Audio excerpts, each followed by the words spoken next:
Welcome, Missouri Tiger football fans. It is week 3 of the 2024 season. Number 24 Boston College is coming to Memorial Stadium at Faurot Field to play our 2-0 Missouri Tigers, who are currently ranked 6th in the country. And for the big game today, we are piping in one of our sideline reporters. Those of you that are familiar with the Tossing Salad podcast hub and all of the content that we do, you guys will recognize the co-host of the Iller and Filthier show, Mr. Greg Eisenhower, is joining us from not Columbia, not Missouri. Where are you? I'm in lovely Hudson, Wisconsin, just outside of Minneapolis.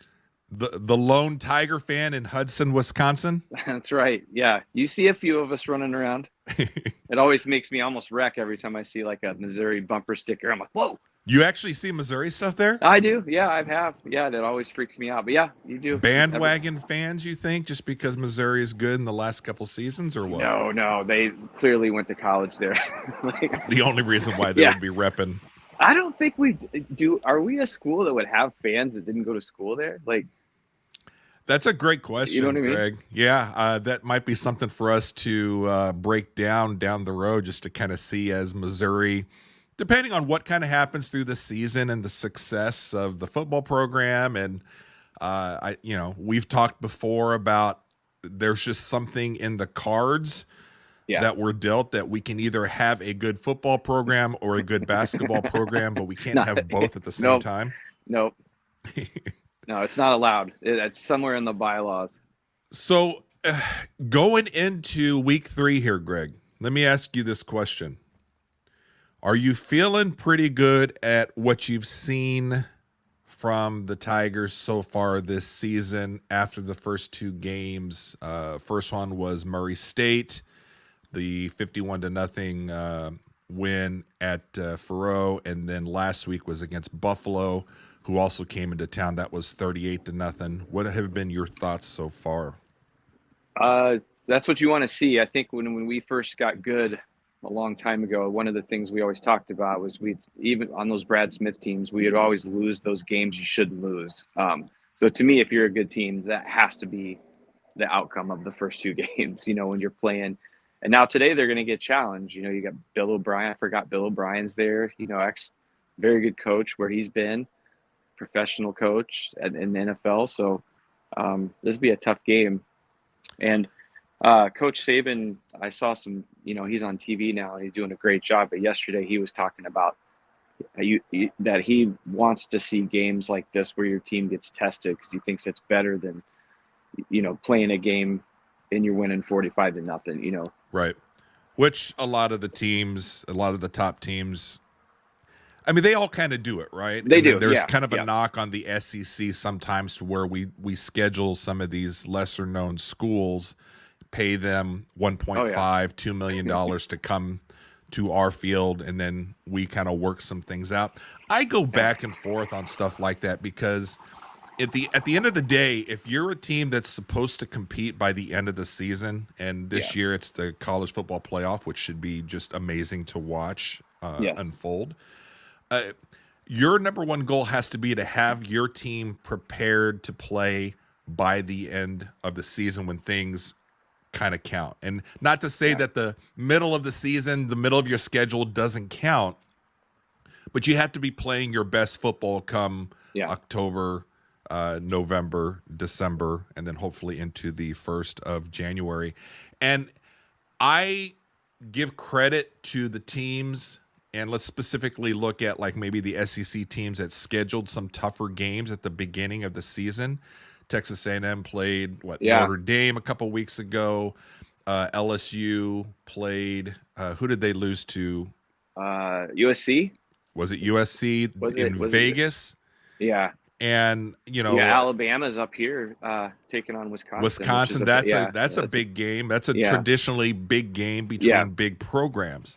So I do give credit to those teams that schedule these marquee games early on in the season, but then I also, it's one of those things to where I kind of wonder, is it really the smart thing to do at the beginning? Because like if you're LSU and you've lost for the, what was it, the last 5 years, your Right. first game of the season, which is a big game, that puts you behind trying to get to where you're wanting to go. I think, yeah, I'm with you. I don't mind. I think you need a couple of those games just to get I mean, that's essentially their preseason in some ways, right? The college doesn't really have a preseason like NFL does. So I've got no issues with that. And I think in the past, historically, you're better off playing a tough team and losing week one, like at Alabama we've seen, right? They may lose a week one game, but then they run the table. Right. That was last year, wasn't it? The Texas. Yeah. You'd rather lose early, but now this year it's completely different. I mean, there's a strategy. You know, they said they expect maybe some teams to, you know, if you're a 4th, 5th, 6th ranked team, you might rest players even towards the end of the season. Things that's never been done before because you know you're going to make the tournament. It sounds like the top 4 spots you get the bye. So, and then I believe I heard Coach Saban talking about the goal will be to be 5, 6, 7, and 8 because they host their first game. Sure, right. So that he said that's where his focus would be is how do I get to, you know, if I'm not in the top 4, how do I get to 5, 6, 7, and 8? Yeah, that's actually another good point. They were talking about that in terms of that number 5 spot being the nice spot to have, and then they were relating that to Notre Dame at the time before Notre Dame lost That was tough. What was it, Northern Illinois girls' school, I think.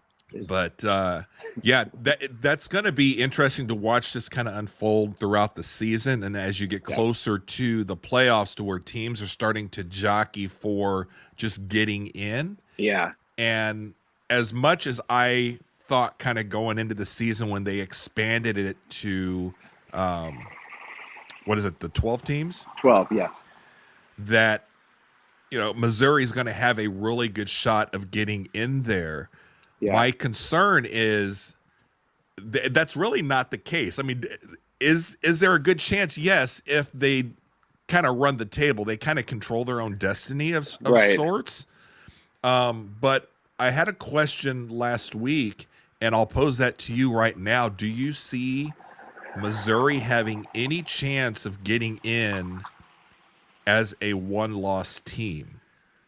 I do, but I do think it'll depend on how the season plays out. If you have, because I thought I heard them talking this week on ESPN that they might be, you could see 3 or 4 teams from both the Big Ten and SEC. And I think so to your point, that's where it gets challenging is who else has 1 losses. Right.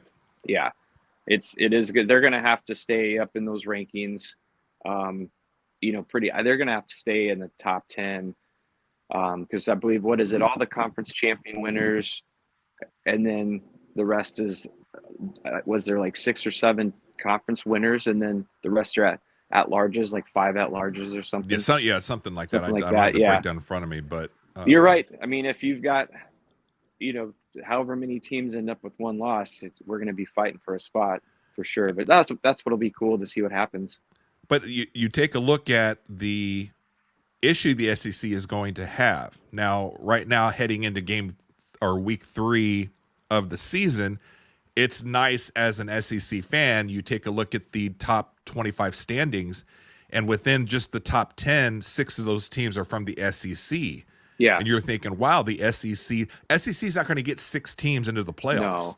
No, and they'll end up beating each other. You'll have that issue where somebody's going to knock somebody out, and every year, that's the challenge they always face is when you've got Alabama, Georgia playing for an SEC title. It's always hard to see one of them's going to lose, and then like last year, they get left out, and they probably should have been in it. Georgia, in my opinion, last year was still one of the best 4 teams, regardless of their schedule. Yeah, I think Georgia actually was probably the best team last year, and I know that people that were upset about Florida State in that situation who have gone really quiet this season.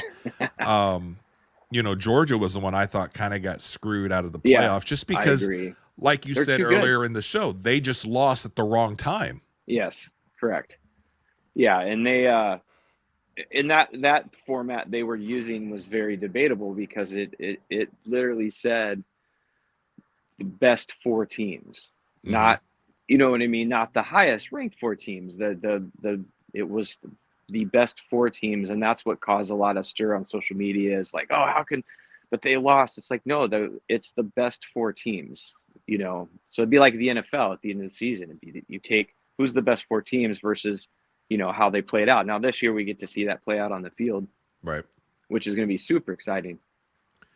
Yeah, I think for the most part is no matter what kind of system that you come up with within college football as it appears kind of nowadays, with the 12-team format, you're going to get undoubtedly the top teams are going to be in there.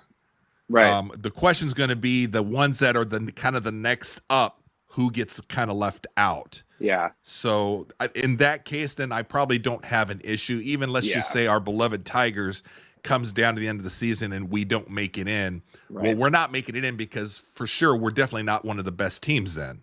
Yes. Yeah, I think that's the thing. I mean, top four, yeah, you could always argue. It seems like every season there was maybe one team that was kind of on that bubble there. But when you're at 13, 14, 15, to me, that's a lot less of an argument. Like you said, there's going to be somebody, a 12 and 13 kind of thing. But I think you'll see you'll realize who really belongs in there, Well, I think you're right there, and it's all not going to matter if the Tigers don't show up today at Thoreau Field. Going into this game, and it's kind of funny, it was one that I think a lot of us really didn't circle on the schedule, didn't really pay that much attention to. I know I didn't. I was more focused initially on the two games against Alabama and Oklahoma.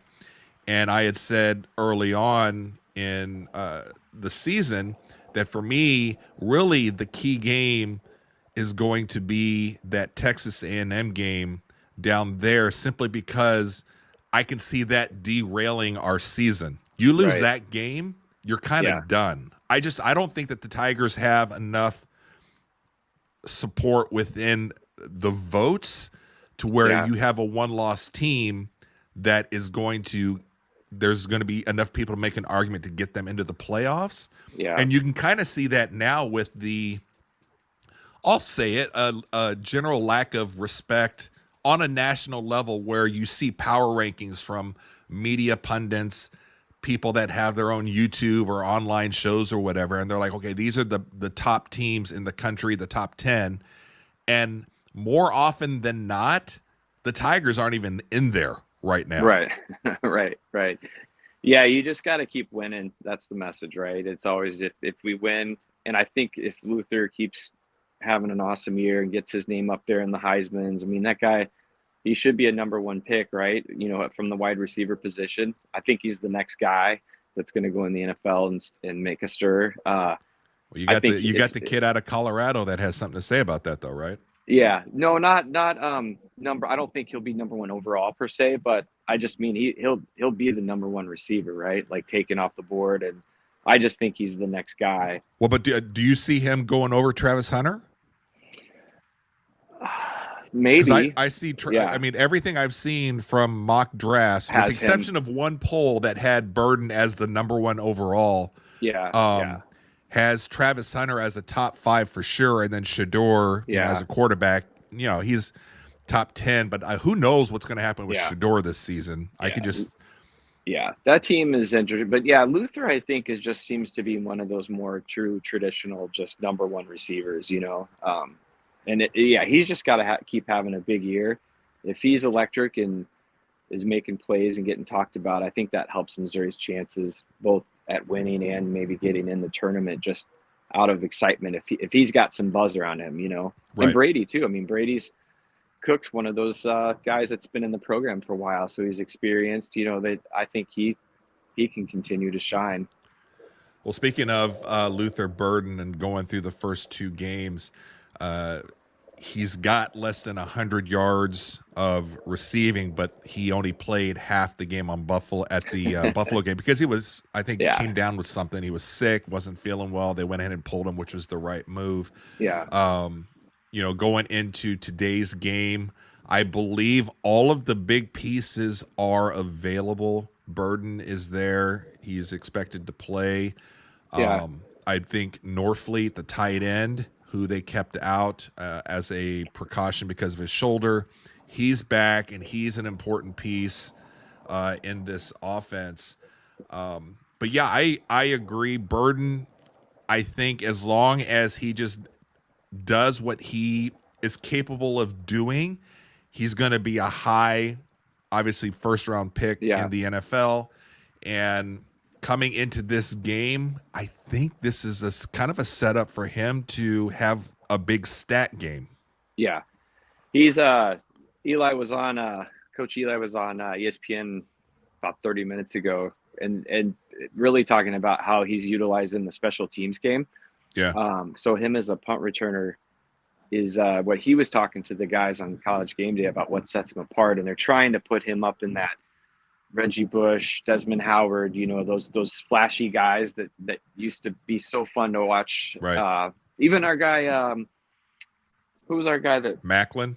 Yeah, Macklin, when he would just be so explosive in that. And so I think that's what that'll get him extra highlights, right?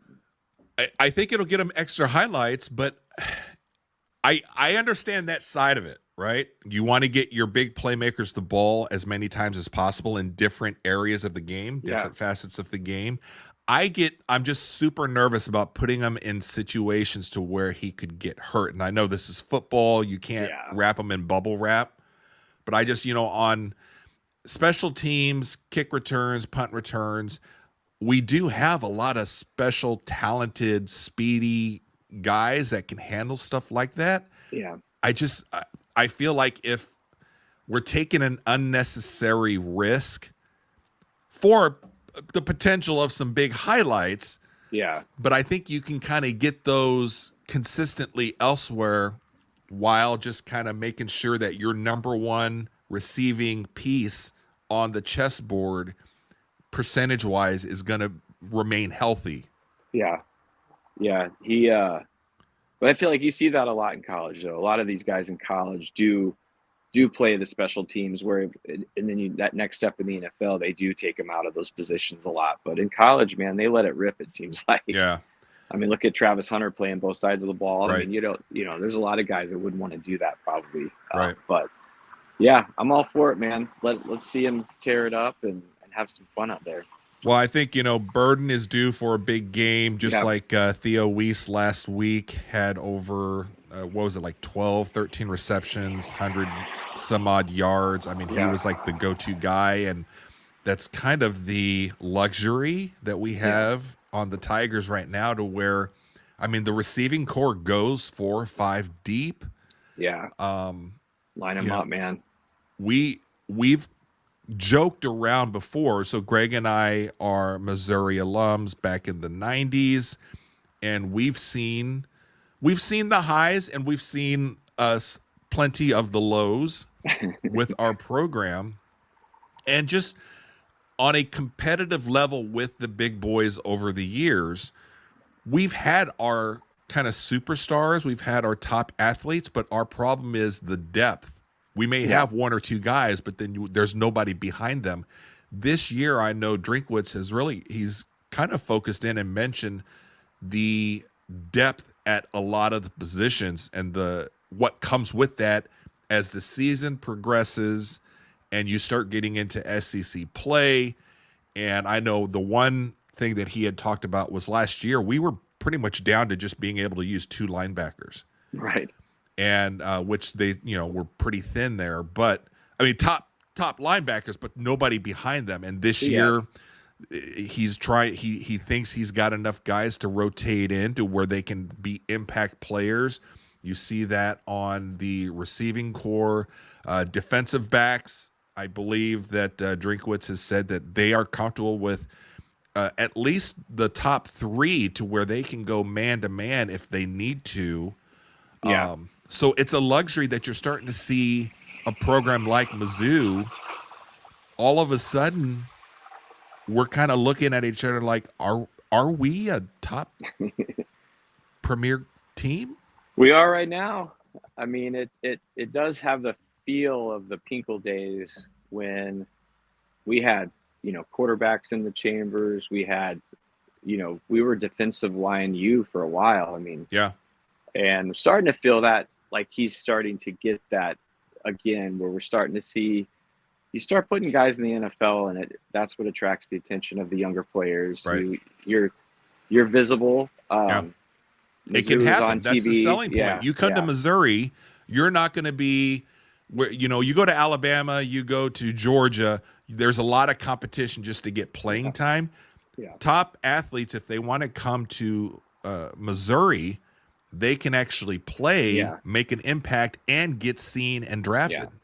And it's a fun offense. And I think, that's it's so easy for kids now to be seen on TV. The game's so different with networks and everything. A player can go to a Missouri and know he's going to get some exposure, and especially in a fun offense, we're going to probably start seeing more of those electric players. Right. I expect we'll have quarterbacks, receivers. When you're running, like you said, 4 or 5 wides a lot, I mean, you're going to get playmakers from all across the country. And the line he talked about today on TV about the offensive defensive line play is what he said has changed for the program. Is they've built a line on both sides of the ball that can compete in the SEC. So yeah, I think they're setting themselves up, but it's now you just got to be relevant, right? And try to get in these playoffs.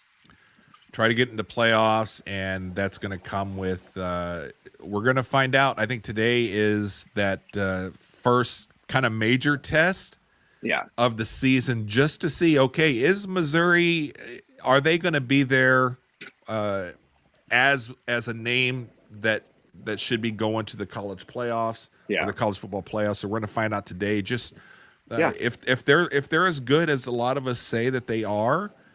It should be we should be able to see it today with a good team that came out in week 1, beat Florida State, as much as we'd like to say, well, Florida State's not very good. That's relative to the top programs. I mean, that's a big program. I like beating down on Florida State just because of the complaining from last season. But they are a good team when you compare them to everybody else. Well, they were just undefeated last year, so they were just undefeated last year. So Boston College going down there to Tallahassee and beating them that first week put them on the map. So this is going to be a big game for Missouri. You mentioned the Missouri offense. For me, going into this game, that's what I'm focused in on for today's game, and more specifically Brady Cook. Yes. Because, and here's what I'm breaking down, and then I'm curious to see what you're looking for in this game today. The first 2 games that we played, Murray State and Buffalo, it is what it is, but the defense as a whole did exactly what they had to do, right? There was nothing necessarily that you saw from the defense that you're like, even though the opponents weren't, at a certain level, you didn't see a lot of really major mistakes or seeing areas to where you're like, there's some question marks here. Right. They did what they had to do in addition to shutting out the 2 opponents, which hasn't been done in since like 19 back in the speakeasy times, back in the old days. The old days. What my concern has been, and it's just a minor concern, but it's one to where when we put in our college football playoff hat to be like, is this team legitimate? Is on offense. And when you look at, okay, we've scored 51 and then we scored 38.